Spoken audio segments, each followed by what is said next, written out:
Subscribe करें और bell दबाएं ताकि कोई खबर रह न जाए।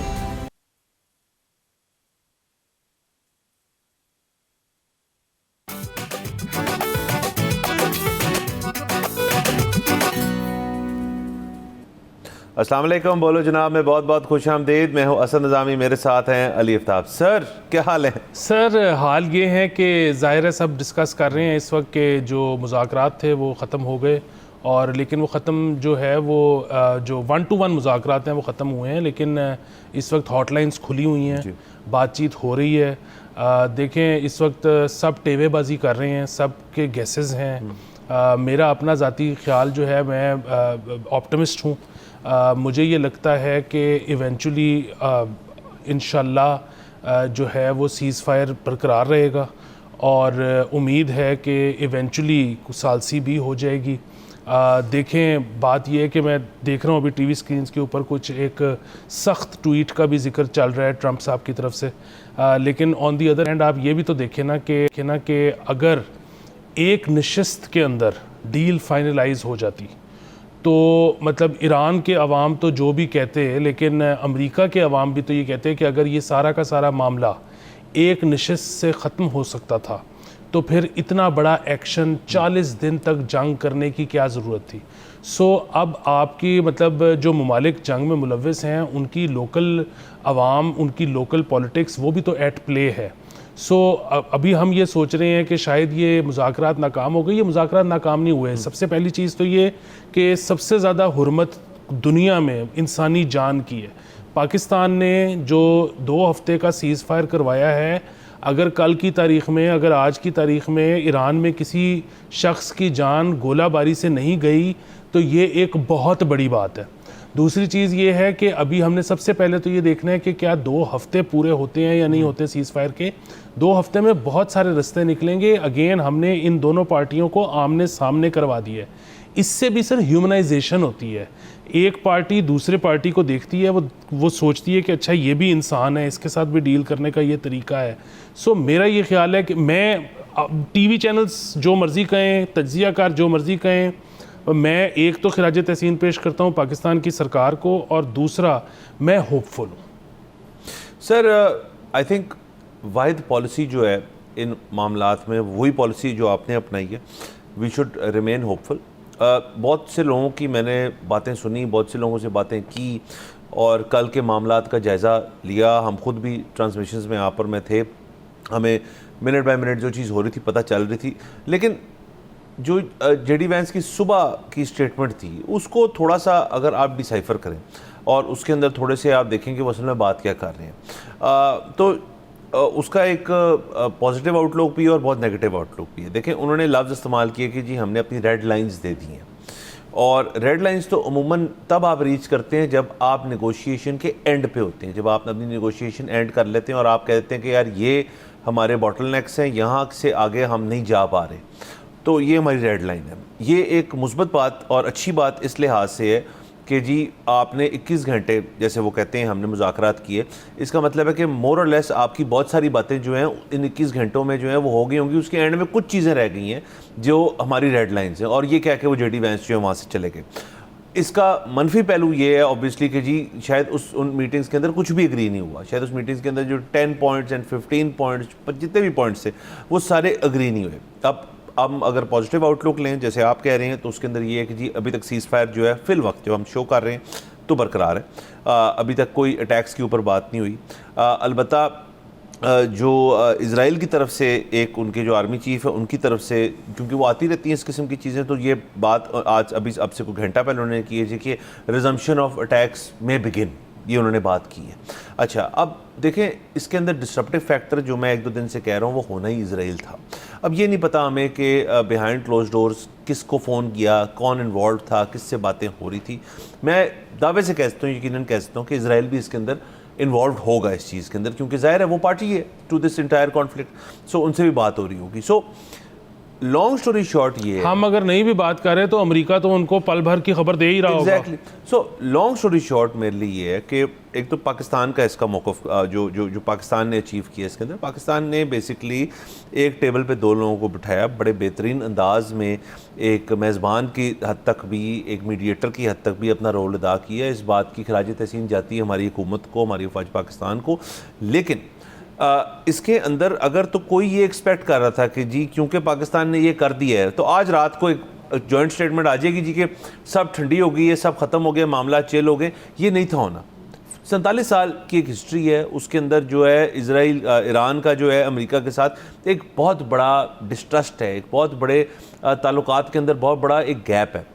उसकी अगर आप माजी में चले जाएं तो जब ओबामा साहब के दौर के अंदर JCPOA हुआ था तब कहा था कि हम सैंक्शंस हटा देंगे, इसको साइन कर दें, उन्होंने साइन कर दिया, सैंक्शंस नहीं हटी। डोनाल्ड ट्रंप आया, उसके बाद उन्होंने कहा जी कि हम JCPOA ख़त्म कर देते हैं, वो हुआ। जून के महीने में पिछले साल 12 दिन की जो जंग थी, ईरान जो था इन कॉन्वर्सेशन था टॉक्स के अंदर, तब उनके ऊपर अटैक कर दिया। अभी ओमान होस्ट कर रहा था टॉक्स जो ईरान कर रहा था, जिसके अंदर जेरेड कुशनर जो यहाँ आए हुए थे वो भी मौजूद थे, तब पीछे इजराइल और अमेरिका ने अटैक कर दिया। तो जाहिर है ये बैगेज है, ये बहुत ज़्यादा चीज़ें जो हैं जिनको रिजॉल्व करने में टाइम लगेगा। तो ईरान ने कल ये यहाँ बैठ के ये थोड़ी ना कहना था जी कि ठीक है जी सब ओके हो गया, सब चिल है। ये मामला जो हैं इनको थोड़ा टाइम लगेगा, बट इन सारों के अंदर जो है जो सबसे इम्पॉर्टेंट चीज़ है कि आइस ब्रेकिंग यकीनन हो गई है। अब जो आपने ट्वीट का जिक्र किया, जो डोनाल्ड ट्रंप ने, ट्रूथ सदर जो डोनाल्ड ट्रंप ने किया, उसके ऊपर वो क्लेम करते हैं कि जी स्ट्रेट ऑफ हॉर्मुज़ जो उस पर कब्ज़ा अब हमारा है या बहुत जल्द हम कब्ज़ा कर लेंगे उसके ऊपर। अब इसके अंदर ना थोड़ी प्रॉब्लमेटिक चीज़ें मेरे लिए। एक तो ये कि जी कल के दिन खबर थी कि जी 2 डिस्ट्रॉयर्स आए, फिर वो IRGC की तरफ से कुछ एक वीडियो आ गई जी कि हमने उनको वार्न किया, फिर वो चले गए वहाँ से। अब मामला ये है कि अगर तो ये कैपेसिटी US रखता था डे 1 से, और जो इस वक्त इंटरनेशनल मीडिया में बात हो रही है कि जी इस्लामाबाद टॉक्स का कवर था और उसके बीच में ये करने का फैसला किया अमेरिका ने, ये भी अगेन मेरे लिए इतना प्लॉजिबल नहीं है कि अगर तो वो इस्तात रखते थे कि जी वो हॉर्मोज़ को क्लियर करके खुद कब्ज़ा कर सकते हैं तो 40 डेज़ तक वेट करने की क्या ज़रूरत थी, वो तो 15वें-16वें दिन भी हो सकती थी चीज़। तो ये चीज़ जो है ये थोड़ी इसके अंदर मज़ीद इन्फॉर्मेशन आएगी तो हम इस चीज़ के ऊपर बात करेंगे। अभी डोनाल्ड ट्रंप की जो है जो बात करें उसको फेस वैल्यू पर नहीं लिया जा सकता।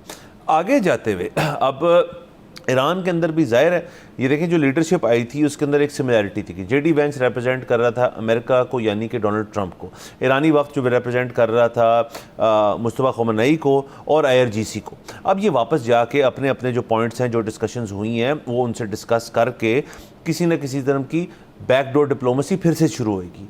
ये राउंड्स 1, 2, 3, 10 दफ़ा होंगे, लेकिन इन सारों में अगर सीज़ फायर बरकरार रहा तो ये कामयाबी की तरफ बात जाएगी। जो इजराइल चाह रहा है कि ये मामला जो है जल्द से जल्द जो है जंग फिर से लगे, बर्बादमेंट फिर से होए, जानी नुकसान फिर से होए, इसकी रुकावट जो है वो उसके अंदर पाकिस्तान ने जो अपना रोल अदा करना था वो यकीनन कर दिया।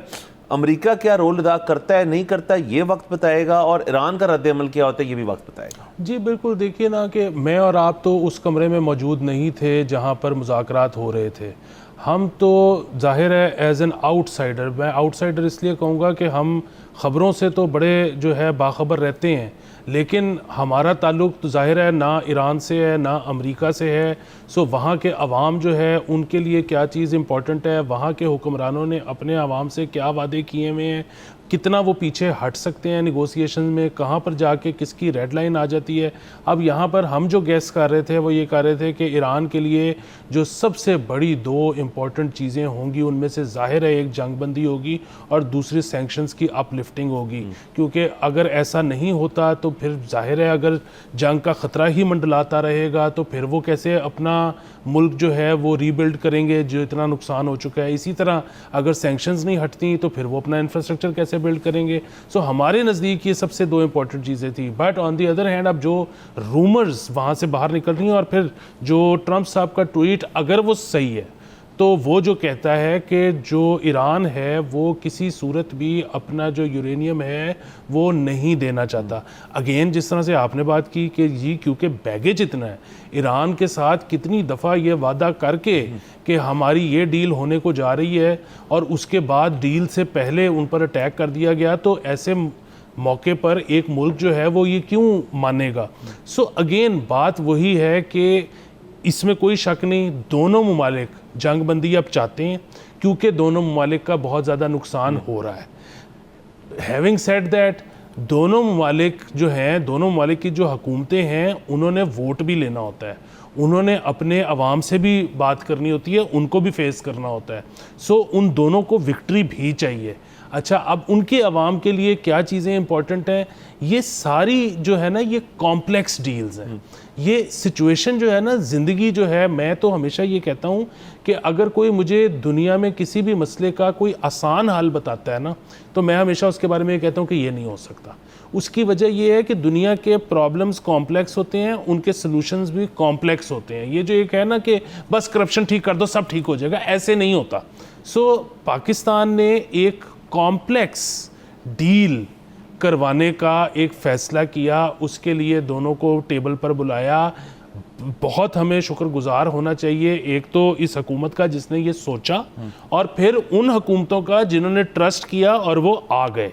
सो आपने जिस तरह से कहा कि आइस ब्रेकिंग हो चुकी है, अगर कोई इस वक्त ये सोचता है कि एज वी स्पीक आपस में बातचीत नहीं हो रही, इंटरनली भी एक्सटर्नली भी नए नतीजों पर नहीं पहुंचा जा रहा, नई रेड लाइंस डिफाइन नहीं हो रही, या ये नहीं सोचा जा रहा कि अच्छा हम कल तक इस चीज़ पर कॉम्प्रोमाइज़ करने को तैयार नहीं थे, लेकिन आज इस चीज़ पर कॉम्प्रोमाइज़ हो भी सकता है अगर हमें इसके बदले में कुछ और मिल जाए। सो ये सारा कुछ जो प्रोसेस है ना, वो प्रोसेस शुरू हो चुका है, इसलिए मैं होपफुल हूँ। सर बिल्कुल सर, और अगेन ये आप बिल्कुल ठीक होपफुल हैं, और सबको इस तरह होपफुल होना चाहिए। आप मिनट बाय मिनट जो कॉन्वर्सेशन है उसका जायज़ा नहीं कर सकते, इस तरह ये मामला नहीं चलते। कल वो जो इदारा फ्रांस 24 उन्होंने तनकीद की जी, इस्लामाबाद के अंदर जो सहाफ़ी बैठे हैं बोर हो रहे हैं, तो किसी बैनुल अक़वामी साफ़ियों ने ही फिर कहा जी कि बोर ही होने आए हैं हम यहाँ पे, कौन सा आपको लग रहा है कि वो सिचुएशन जो जहाँ पे डिस्कशन हो रही है वहाँ से कोई बंदा आएगा बार बार में और हूटर लेके हमें बताएगा जी कि ये हो गया वो हो गया। ये ऐसे ही होता है,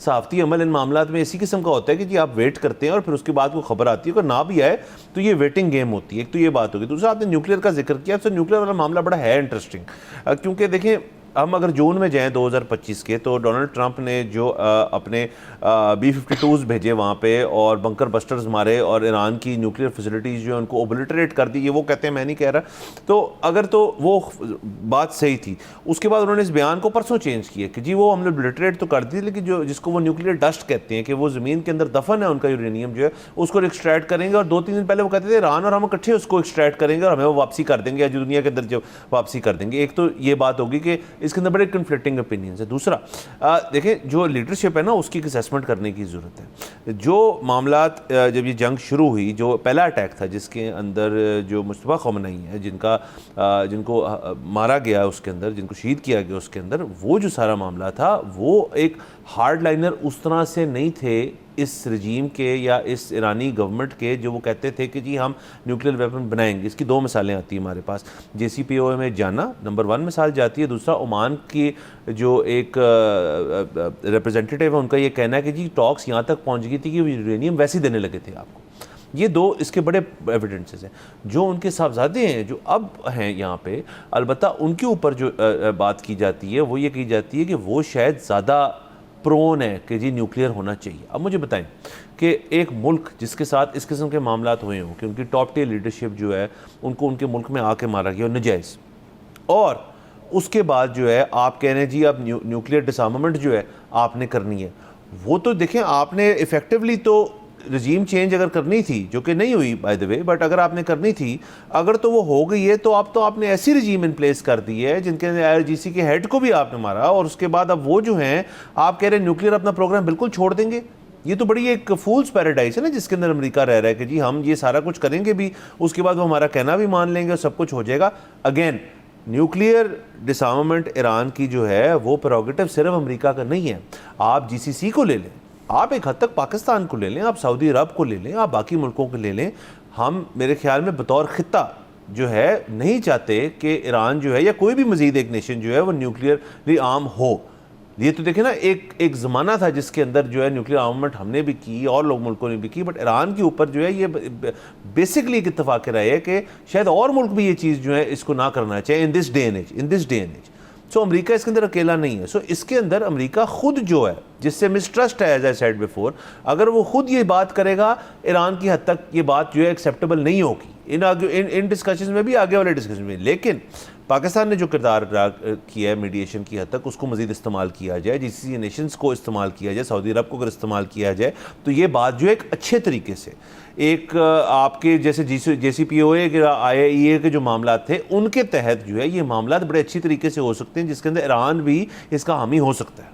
जी देखें, एक तो इसमें ना खिराज तहसीन पेश करना चाहिए हमें पाकिस्तान के अलावा GCC कंट्रीज़ जिसमें सबसे ज़्यादा MBS का किरदार है कि कितने फॉल्स फ्लैग ऑपरेशंस किए इसराइल ने, but MBS kept his cool. को पता है कि अगर वो इस जंग में मुलव्वस हो जाते तो फिर कितना कुछ हो सकता था, आज भी हो सकता है, पर हम बहुत शुक्रगुजार हैं कि उन्होंने ऐसा नहीं किया। नंबर 1 चीज़। नंबर 2 चीज़, जैसे कि आपने कहा कि हम इस जंग को जो प्राइमरीली जिस लेंस से देख रहे हैं, वो लेंस ये है कि अच्छा ये जंग इतने दिन चलती है तो इकॉनमी को इतना नुकसान होता है, ये जंग इतनी जल्दी ख़त्म होती है तो इकॉनमी रिवाइव करने में इतने महीने लगेंगे।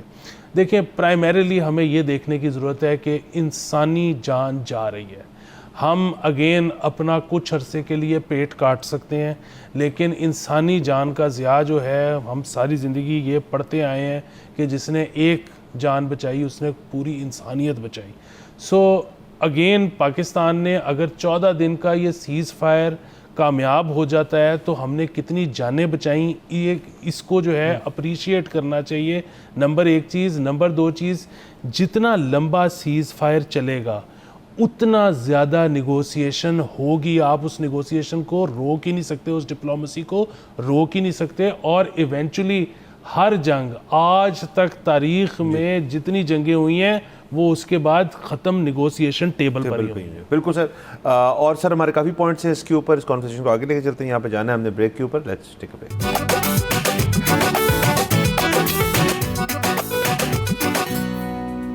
Welcome back from the break. आप देख रहे हैं बोलो जनाब। सर आगे चलते हैं। अच्छा सर, अब इसके हमने सर वो एलिमेंट्स तो डिस्कस कर लिए कि आगे जाते हुए क्या होगा। यकीनन इसके अंदर को हम हतमी बात तो अभी नहीं कह सकते कि डोनाल्ड ट्रंप साहब के मैं एक उनका इंटरव्यू अभी ब्रेक जब चल रही थी उसी में सुन रहा था जो उन्होंने अमेरिकी मीडिया को दिया, जिसमें वो ये दावा करते हैं कि हम जो हैं हॉर्मूज़ जो है उसको क्लियर करेंगे। अगेन ये सारा कुछ जो है ये इस वक्त डोनाल्ड ट्रंप साहब कह रहे हैं, इसका होना ना होना जो है ये वक्त बताएगा। अगेन लेकिन ये एक पॉइंट ऑफ कंटेंशन है इस चीज़ के अंदर। अगर ऑब्वियसली हॉर्मूज़ के ऊपर किसी किस्म के मामलात अमेरिका खुद करता है तो ये डेफिनेटली एक सीज़ फायर वायलेशन होगी। लेकिन इसके ऊपर मैं ये बता रहा हूँ कि डोनाल्ड ट्रंप साहब का मैंने सिर्फ इंटरव्यू सुन के और उनका जो ट्रूथ सोशल पर बयान है उसकी बेसिस पे ये मामले लग रहे हैं, लेकिन ये होता है नहीं, ये होता है नहीं होता, ये एक अलग बात है। सर देखें, एक तो ये कि इंशाल्लाह मेरी उम्मीद ये है कि ये नहीं होगा और सीज़ फायर बरकरार रहेगा 14 दिन तक जैसे कि वादा हुआ था। अच्छा, खुदा ना खास्ता अगर ये हो भी जाता है, hypothetically let's just assume that, तो भी आप ये देखें कि सिचुएशन पहले से वर्स नहीं होगी, पहले से बेहतर है। देखें, सीज़ फायर जिस रात हुआ उस रात ट्रंप साहब ने क्या कहा था? उन्होंने कहा था कि वो गोलाबारी करेंगे ईरान के अंदर, वो उनके पावर प्लांट्स को डिस्ट्रॉय करेंगे, वो उनके ब्रिजेस को डिस्ट्रॉय करेंगे। अब वो क्या कह रहे हैं? अब वो कह रहे हैं कि वो हॉर्मूज़ का कब्ज़ा ले लेंगे। अच्छा देखिए, हॉर्मूज़ का अगर कब्ज़ा वो ले लेते हैं या लेने की कोशिश करते हैं, वो तो पता नहीं कामयाबी होती है या नहीं होती, तो ईरान क्या करेगा कि ईरान जो है वो रेड सी में अपना इन्फ्लुएंस बढ़ाएगा। अच्छा, ये जो पूरी एक एक्सरसाइज होगी उसके नतीजे में तेल जो है वो 150 बैरल से क्रॉस कर सकता है। जाहिर है उसके निशाने पे फिर हम भी आएंगे, इंडिया भी आएगा, सब आएंगे, सब उससे मुतासिर होंगे, फाइनेंशियली, इकोनॉमिकली सब उसके मुतासिर होंगे, बड़ी बुरी चीज़ होगी। बट आप ये देखें कि ये उससे तो बेहतर है ना कि किसी मुल्क के अंदर उसका इंफ्रास्ट्रक्चर तबाह किया जाए, लोगों को मारा जाए। सो इस बात को थोड़ा सा read between the lines, Trump साहब ने एक स्टेप फॉरवर्ड नहीं लिया, वो एक स्टेप बैक आए हैं, जो कि कामयाबी है अमन की, जो कि कामयाबी है पाकिस्तान की। जी सर बिल्कुल। अब देखें इसके अंदर अगेन ये मैं एग्जैक्टली ये बता रहा हूँ कि मैं सिर्फ जा रहा हूँ ऑन जो डोनाल्ड ट्रंप साहब ने ख़ुद अपने सोशल से और अब उनका जो इंटरव्यू टीवी पे गया उसकी बेसिस पे ये सारी बातें हैं। और इस वक्त ये ऐसी कोई चीज़ जो है इसके ऊपर इसके अलावा किसी मतलब उनके सेक्रेटरी ऑफ वॉर हो जाएं, कोई और शख्स हो जाए, जेडी वैंस जैसे लोग जो यहाँ पे आए हुए थे, उनकी तरफ से इस किस्म का कोई बयान नहीं है। डोनाल्ड ट्रंप साहब खुद करें हुए, जो उनका स्टाइल है करने का चीज़ों को, और बहुत सारी चीज़ें वो कह देते हैं करते नहीं, और बहुत सी चीज़ें वो कहते नहीं है वो कर देते होते हैं। सो रिगार्डलेस ऑफ दैट, इस सारी सर जो इस्लामाबाद टॉक्स हुई हैं उसके अंदर एक और एंगल जो है वो भी हमें कंसिडर करना चाहिए और उसको देखना चाहिए, जो कि एक मीडिया का पॉइंट ऑफ व्यू था, जो कि एक हमारी जो फ्रेटर्निटी है उसका पॉइंट ऑफ व्यू था कि आप देखें 100 से ज़्यादा इंटरनेशनल और डोमेस्टिक सहाफ़ी जो था इस्लामाबाद के अंदर मौजूद था। उनको एक फैसिलिटी दी थी, उनको एक बाकायदा एक जगह दी थी, जो कि हमें इंफॉर्मेशन मिनिस्ट्री को उसके उनके काम के ऊपर खराज तहसीन पेश करता हूँ, जिस पर उन्होंने बहुत ज़्यादा काम किया था और उनका बड़ा वेल लुक आफ्टर किया। तो ये बात भी हाईलाइट करनी बहुत ज़रूरी है कि हमने अपना बेस्ट फुट फॉरवर्ड रखा। हॉस्पिटैलिटी की हद तक कह लें, मुलाकातों की हद तक कह लें, अमरीकी वफ्त हो जाए, वो हो जाए ईरानी वफ्त हो जाए, उन दोनों के साथ हमारे जो सीनियर लीडर्स का बिहेवियर था और सारा कुछ था वो बिल्कुल सेम रहा था। इससे लेकिन जो एक बात बहुत हमें वाज़ेह हुई कि बाकी सम कंट्रीज़ स्पेशली इंडिया जो थी वो इस चीज़ से बहुत नाखुश थे। ये हमने उनकी कंसिस्टेंट मीडिया कवरेज के अंदर देखा है कि एक जो मामलात हैं कि जी कि यहाँ क्यों हो रहा है, अच्छा हो भी रहा है तो ये तो कुछ भी नहीं कर रहे, ये तो सिर्फ मैसेंजर्स हैं ये और वो। मैं ज़रा इसलिए आज ये बात करना चाहता था, बड़ी देर से मैं भरा बैठा हूँ इसके ऊपर, कि ये मामलात जो हैं ये कब तक होंगे कि आप बेसिकली आउटवर्डली इंडियन मीडिया ये कह रहा है कि we are not for peace. भाई अगर यहाँ हो रहे हैं, आप यकीन करें पाकिस्तान में अगर ना हो रहे होते, ये सऊदी अरब में हो रहे थे, हिंदुस्तान में हो रहे होते ये मामलात, तो पाकिस्तान जो है फॉर पीस होता है इसके अंदर कि चले अच्छी बात है जी कि मामला रुकेंगे। इसकी मुझे आज दिन तक समझ नहीं आई कि ये कोई उनकी पॉलिटिकल पार्ट बीजेपी की तरफ से लाइन आई हुई है, ये मीडिया उनको खुद लगा हुआ है। ये बहुत एक इंटरेस्टिंग फैक्टर है इसके अंदर, इसको डिसरिगार्ड नहीं करना चाहिए। जी सर, इसको कहते हैं कि बला से मर जाऊं तुझको बेवा करके छोड़ूंगा। उसकी वजह यह है कि इस जंग से जितना मुतासिर LNG की वजह से इंडिया हुआ है उसकी मिसाल आपको कोई और नहीं मिलेगी। पाकिस्तान भी नहीं हुआ, पाकिस्तान के फिर भी कार्गोज आए हैं। इस वक्त एक मोहतात अंदाजे के मुताबिक मैं आपको इंडियन मीडिया ही कोट कर रहा हूँ कि 35% रेस्टोरेंट्स इंडिया में बंद हो गए हैं क्योंकि उनके पास LNG अवेलेबल नहीं थी। सो अगर ये मुज़ाकरात कामयाब हो जाते हैं तो इसका सबसे बड़ा फ़ायदा इंडिया को पहुंचेगा। लेकिन इंडिया ये कह रहा है कि जी मुझे चाहे नुकसान हो जाए लेकिन पाकिस्तान की वजह से कोई अच्छी चीज़ नहीं होनी चाहिए।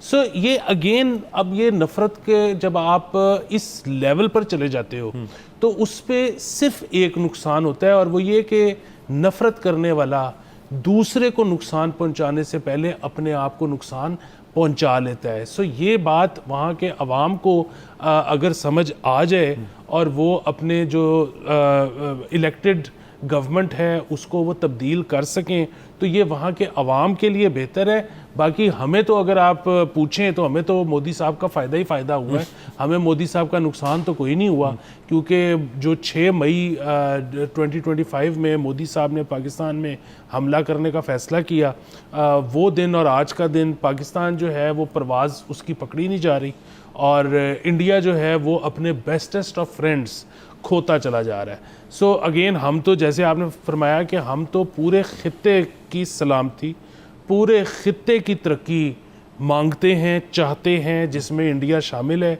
हम उस तरह के लोग नहीं हैं जो कहते हैं कि जी हमारा बेशक नुकसान हो जाए इंडिया का फ़ायदा ना हो।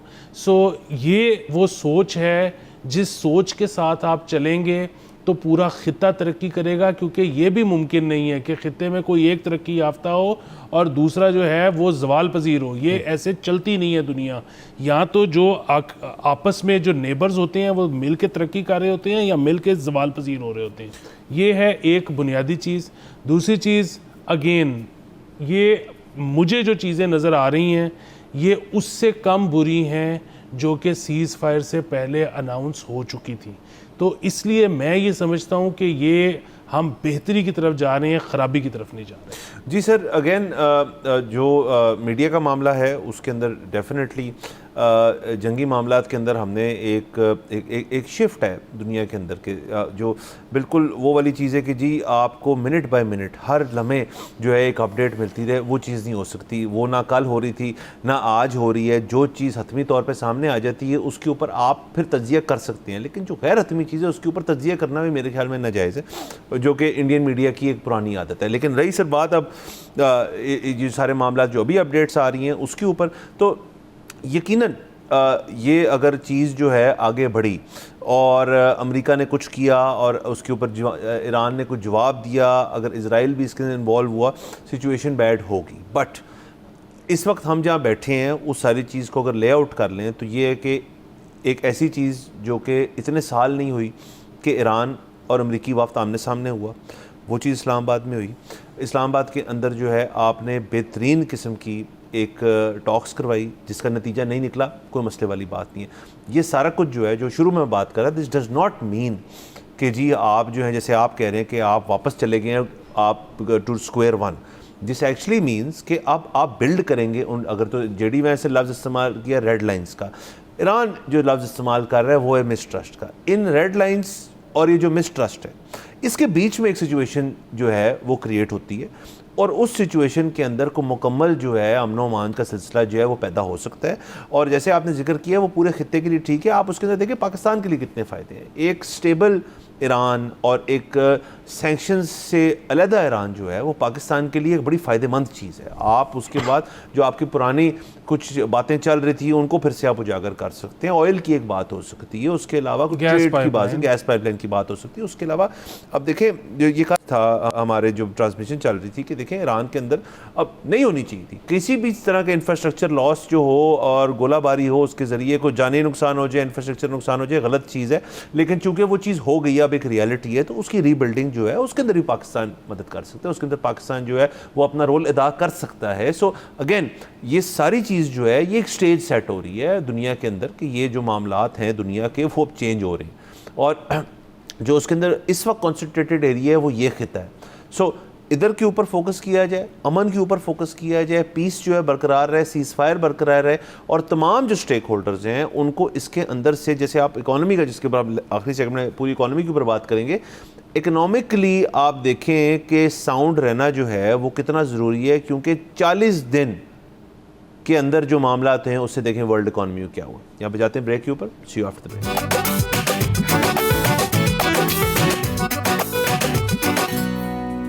Welcome back from the break. आप देख रहे हैं बोलो जनाब। सर आगे चलते हैं और सर जो अभी मौजूदा सूरत हाल है उसके ऊपर चूँकि डोनाल्ड ट्रंप साहब के जो बयानात आ रहे हैं पिछले 1 घंटे से, तो उनके ऊपर कोई इस किस्म की अभी तो कॉन्वर्सेशन जो है वो करना गलत होगा कि ये होने लगा है नहीं होने लगा।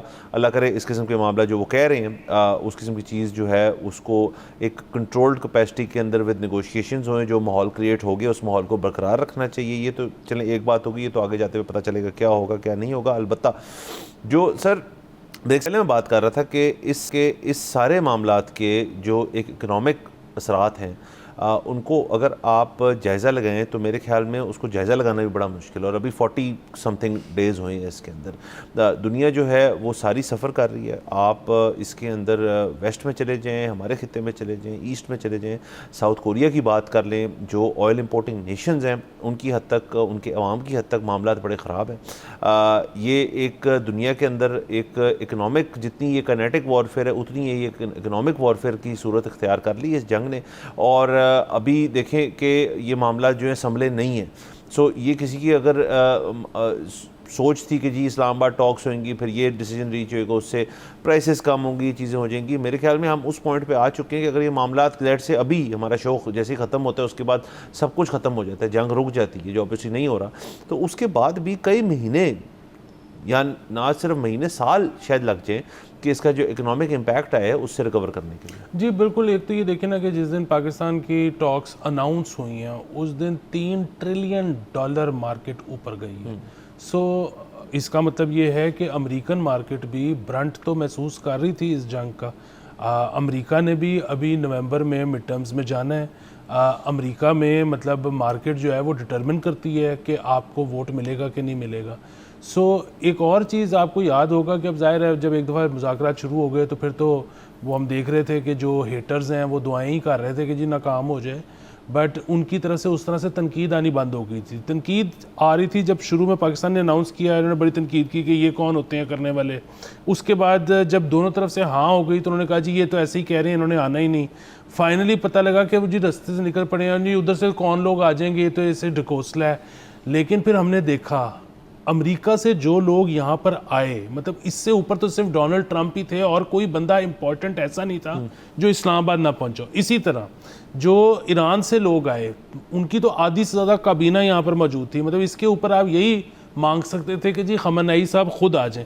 सो ये ममालिक, दोनों ममालिक जो जंग में हैं, वो उन्होंने अगर अपनी बेस्ट टीम भेज दी है तो इसका मतलब है they want to end it. ठीक है, अब अगेन डोमेस्टिक प्रॉब्लम्स अपनी जगह, they want to end it and they are also feeling इंसानी जान का ज़िया जो वो फील कर रहे हैं वो तो वो कर रहे हैं, साथ इकोनॉमिक बर्न भी वो फील कर रहे हैं, सो बर्न भी वो हैं। सो इसलिए मुझे ये लगता है कि ये अब बहुत ज़्यादा आगे मामला नहीं चल सकता। होपफुली सैनिटी विल प्रिवेल और पूरी दुनिया ये बावर कराने में कामयाब हो जाएगी अमेरिका को खुद भी समझ आ जाएगी कि ये कोई ऐसी चीज़ नहीं है जिसको हम सालों तक टूल दे सकें। अगेन सर, बिल्कुल ऐसे ही अल्लाह करे ख्यालात सबके अंदर हों। इसके साथ साथ जो फैक्टर है आपका इज़राइल का, उसके अंदर जो देखें 3 presidents, George W Bush, President Obama, President Biden ने इनकारी थे इस चीज़ में पढ़ने के लिए। डोनाल्ड ट्रंप पहले प्रेसिडेंट है जिनको नेतन्याहू साहब खुद मना सके अक्रॉस द टेबल बैठ के कि जी ये करना ज़रूरी है क्योंकि ये हो जाएगा वो हो जाएगा। वो बात तो मोर और लेस जो है मंजरे यहाँ पे आ चुकी है कि उनका जो इसके ऊपर घुसना इस जंग के अंदर it was a mistake in the sense कि जो अचीव करना वो चाह रहे थे वो चीज़ें वो अचीव नहीं की। ये मैं नहीं कह रहा, उन्होंने खुद भी इस तरह की बातें की हैं। वो मतलब वो जितना मर्जी ये बात होती रहे कि जी हमने उनकी मिलिट्री कम्प्लीटली डिस्ट्रॉय कर दी है, ये कर दिया, रजीम चेंज आ गया, लीडरशिप चली गई है। जो इजरायली एंगल है इसके अंदर उसको हम डिस्काउंट नहीं कर सकते, और जब तक वो मंडलाता रहेगा इस चीज़ के ऊपर तो ईरान जो है उसको एक सेटिस्फेक्शन नहीं रहेगी जी कि हम इस खत्ते के अंदर रह के प्रॉस्पर कर सकते हैं या हम अपने मुल्क को बेहतर कर सकते हैं या आगे बढ़ सकते हैं। और इजरायली एंगल जो है उसको सेटल ही अमेरिका कर सकता है क्योंकि इजराइल के पास सिवाय अमेरिकी फ़ौज की एक सपोर्ट और अमेरिकन सेंटिमेंट थोड़ा उनके जो साथ है जो कि ख़त्म होता जा रहा है, उसके अलावा और कुछ है नहीं इस चीज़ के अंदर करने के लिए। सो ये चीज़ जो है इसकी रियलाइजेशन जब हो इस अमेरिकी सदर को, देखें अगर वो ये बात मान गए नेतन्याहू की जी कि ये करना चाहिए और उसके बाद उन्होंने देखा उसके असरात क्या और इकोनॉमिकली जिसकी हम बात कर रहे हैं, तो उसके बाद उनको ये चीज़ का भी जहन मानता है कि शायद अंदाज़ा हो कि जी ये कुछ ठीक चीज़ नहीं थी और आने वाले सालों में ये चीज़ नहीं करनी चाहिए, जिससे सर ये पॉइंट क्लियर हो गया कि 47 ईयर्स 50 ईयर्स तक ईरान जो है has been looking over there shoulder जो अपने मामलात हैं कि जी कभी ना कभी ये मामलात हो सकते हैं। अब शायद सर ये पॉइंट आ गया कि इसको टाइम दिया जाए इन टॉक्स को, अगर मज़ीद टॉक्स होनी, अगर मज़ीद नेगोशिएशन, जितना इसके ऊपर टाइम स्पेंड किया जाएगा with the seize fire intact, इसका मतलब है और डेप्थ में जाके बातें होंगी और किस्म की अंडरस्टैंडिंग्स जो है क्रिएट होंगी और आगे जाते हुए एक मुकम्मल तौर पे अमन मान जो है उसको अचीव किया जाएगा। क्योंकि अभी तो देखिए वक्ती था, जब भी ईरान के मामला होते, इवन जून वाले जो अटैक होते उसके बाद सबको पता था कि ये एक वक्ती अमन मान है। तो इस वाली जो है इस दफ़ा अगर इसको आप एक प्रोलॉन्ग चीज़ कर सकते हैं तो मेरे ख्याल में उससे बेहतर कोई चीज़ नहीं हो सकती। हाँ देखिए जी, इंसानी जान एक ऐसी चीज़ है जब चली जाती है तो वापस नहीं आती, इसलिए बड़ा दुख होता है। और अभी जंग का ख़तरा टला नहीं, अभी भी जंग मज़ीद हो सकती है, मज़ीद जान का नुकसान हो सकता है। बट हैविंग सेड दिस, अगर आप इसमें सिल्वर लाइनिंग ढूंढने की कोशिश करें तो वो यही है कि अमेरिका के अंदर जो लोगों का तासुर था इसराइल को लेकर वो इसके बाद बहुत ख़राब हुआ है। और आप ये देखें कि हम कन्विंस्ड हैं इस पे, मैं और आप तो कम से कम, कि अमरीकी मिलिट्री माइट के बग़ैर इसराइल जो आज तक करता आया है वो बहुत ज़्यादा देर तक नहीं कर सकता। और आप ये देखें कि गाज़ा में 3 साल से नॉन स्टॉप ये सारा कुछ हो रहा है, लेबनान भी उनके लपेट में आ गया है। और हम ये देख रहे थे कि बतदरीज इन दोनों चीज़ों की वजह से अमेरिका के अंदर जो सेंटिमेंट था वो एंटी इसराइल होता जा रहा था। लेकिन अब इसकी वजह से, क्योंकि ये तो अब जंग घर आ गई है ना, तो अगर ये मज़ीद एक्सपेडाइट हो जाता है मामला और उसकी वजह से सबसे पहले ईरान और उसके बाद फिर लेबनान और उसके बाद फिर गाज़ा के मामले में भी अगर अमेरिका अपनी सपोर्ट पुल कर लेता है इसराइल के पीछे से और फिर इसराइल को उन तमाम जगहों पर सीज़ फायर करना पड़ जाता है, तो फिर हम ये कह सकते हैं कि चलें इसमें कोई बेहतरी थी। बिल्कुल बेहतरी थी। और सर आप देख लें इस तरह से कि इसके अंदर मैं फिर ये कहना चाहूँगा कि इज़राइल की ये जो एक अमेरिका में जैसे आप कह रहे हैं वो समझ रहे हैं कि ये किस किस्म का मुल्क है और किस किस्म की लीडरशिप है इनकी, उसका एक बहुत बड़ा क्रेडिट जाता है मीडिया को नहीं, कन्वेंशनल मीडिया को नहीं, ऑल्टरनेटिव मीडिया को। इसराइल के अंदर से जिस किस्म की भी बयानात आ रहे हों, जिस किस्म की उनकी लॉबी है अमेरिका के अंदर, वो जो ऑल्टरनेटिव मीडिया जो पॉडकास्ट हैं, यूट्यूबर्स हैं, मैं अमेरिकी बहुत सारे लोगों की बात कर रहा हूँ, मैं पाकिस्तानी बहुत सारों की बात कर रहा हूँ, मैं दुनिया भर के अंदर लोग जो हैं जो ऑल्टरनेटिव मीडिया के ऊपर बैठे हुए हैं, वो बड़े अच्छे गेस्ट और बड़े अच्छे लोग जो स्टडी कर रहे हैं इस मुल्क को बड़ी देर से, उनको लाते हैं अपने शो के ऊपर और उनसे इसका एक हिस्टोरिकल कॉन्टेक्स्ट डालते हैं उसके ऊपर, और उससे बड़ी चीज़ें वाज़ेह होती हैं। सो ये बड़ी अच्छी बात है कि अब ये वाहिद एक जो आप कह सकते हैं कि जो मीडिया ओनरशिप कंट्रोल अमेरिका की हद तक बात कर लें, जो जूश लोगों की बात कर लें, उससे हटके एक अल्टरनेटिव मीडिया जिसके ऊपर बहुत ज़्यादा आवाम अब जा रही है, वो अंडरस्टैंड कर रही है कि ये मामला क्यों, उसकी वजह से ये चीज़ अचीव हुई है। अगर हम कन्वेंशनल मीडिया के दौर में होते तो ये चीज़ कभी ना अचीव होती। जी, एक तो कभी अचीव ना होती, और दूसरा एक और चीज़ ये है कि इसमें लेकिन एक अफसोसदा बात ये है कि जो ट्रेडिशनल मीडिया है, इसका मतलब है कि उसका हाथ अवाम की पल्स पे से हटता जा रहा है। अगर वो इस चीज़ को हाईलाइट नहीं कर रहा है तो उसको फिर अब पता ही नहीं है कि अब ट्रेंड क्या चीज़ हो रही है। और मीडिया का तो काम है जो चीज़ ट्रेंड हो रही है उसको डिस्कस करना, क्योंकि अदरवाइज आप कमाओगे कैसे। सो वो अभी तक अपने जो पुराने मास्टर्स हैं उनको सर्व कर रहे हैं अमेरिका में, और इसीलिए दे विल लूज बिजनेस। बिल्कुल सर, बाकी इसके अंदर हैं तो बहुत सारी और चीज़ें हैं, आगे बहुत अपडेट्स हैं, लेकिन वक्त ख़त्म हो जाता है। अगले हफ्ते आपसे इंशाल्लाह फिर मुलाकात होगी। इजाज़त दीजिए, खुदा हाफिज़।